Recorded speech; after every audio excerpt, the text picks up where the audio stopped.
கரூர் சம்பவத்துல 41 பேர் சூழ்ச்சினால கொல்லப்பட்டது நம்ம எல்லாருக்கும் தெரியும். கரெக்டா இல்லையா? அவங்க குடும்பத்துக்கு தகுதியின் அடிப்படையில், அதாவது படிப்பின் தகுதியின் அடிப்படையில் இன்னைக்கு என்ன பண்ணிருக்காரு மாண்புமிகு முதலமைச்சர் அவர்கள், அரசு பணி ஒவ்வொரு குடும்பத்திற்கும் ஒரு ஆளுக்கு அரசு பணி நியமனம் செஞ்சிருக்காரு. அதாவது அந்த உத்தரவு அறிவிச்சிருக்காரு. வரும் 10ஆம் தேதி போய் நேரில் அவங்கள, அதாவது பாதிக்கப்பட்ட குடும்பத்தை, உயிரிழந்த குடும்பத்தை, ஒவ்வொரு குடும்பத்தையும் போய் சந்திக்க உள்ளதாகவும் இன்னைக்கு அறிவிச்சிருக்காரு. கரெக்டா இல்லையா?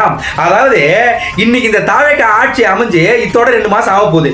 இப்ப வரைக்கும் ஆட்சியை காக்கணும், அண்டாவை காக்கணும், குண்டாவை காக்கணும் இன்னி வரைக்கும் திங்கி நிற்கிறானுங்க நம்ம பட்டாப்பட்டி வீரர்கள். இதே நம்ம செந்தில் பாலாஜி என்ன பண்ணிருக்காருன்னா, நம்ம செந்தில் பாலாஜியும் நம்ம குளத்தூர் கோபால் பிக் டேடியும் நம்ம நதியா தம்பி தொக்கா தொலைக்கு ரீபோஸ்ட் அடிப்பார் இல்லையா, நம்ம நதியா தம்பி 3 பேரும் கலந்து யோசிச்சு 500 கோடி ஒரு எம்எல்ஏவுக்கு தலா 50 கோடி, கரெக்டா இல்லைங்களா, அப்படி கணக்குல வச்சு பேரம் பேசிருக்காங்க. அது என்ன பண்ணிருக்காங்க, நம்ம பேக்கு பெருமாளங்களை கண்டுபிடிச்சு போலீஸ்காரங்களாண்டா சொல்லி விட்டாங்க நம்ம எம்எல்ஏக்கள். உடனே இவங்களை சந்தில பொந்துல எல்லா இடத்தையும் தூக்கி போட்டு அடிக்கிறாங்கன்றது 2 நாளா நமக்கு எல்லாருக்கும் தெரியும். கரெக்டா இல்லையா?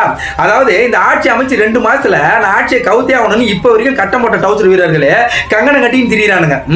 இப்பவே எப்படி இருக்காங்கன்னா, இவங்களோட சூழ்ச்சி அவரு அரசியல் வர்றதுக்கு, அதாவது அவரோட பிரச்சாரத்துல எங்கடா வந்துட போறான்னு அப்ப எவ்வளவு சூழ்ச்சி பண்ணிருப்பானுங்க. இப்பவே எம்எல்ஏக்களை பேரம் பேசி சூழ்ச்சி பண்ண இவன் அப்ப எவ்வளவு சூழ்ச்சி பண்ணிருப்பான் நம்ம செந்தில் பாலாஜி.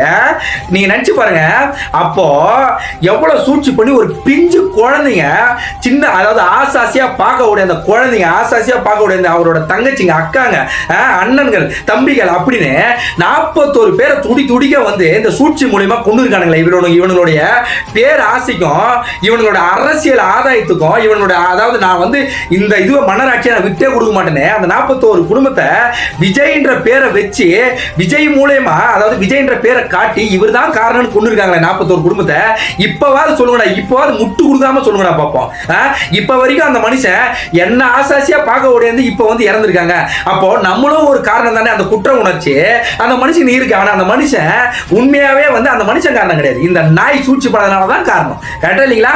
அது எல்லாருக்கும் தெரியும். இப்பவே ஆட்சியை கவர்னு இந்த அளவுக்கு சூழ்ச்சி பண்ணித நாதாரியே, அப்ப அது எந்த அளவுக்கு சூழ்ச்சி பண்ணிருக்காப்பா. ஏண்டா டேய், கொஞ்சம் கூட கூச்சம் இல்லாம இப்ப அந்த மனுஷன் ஒரு குடும்பத்துக்கும் தலா 20 லட்சம் அப்பவே கொடுத்தாரு.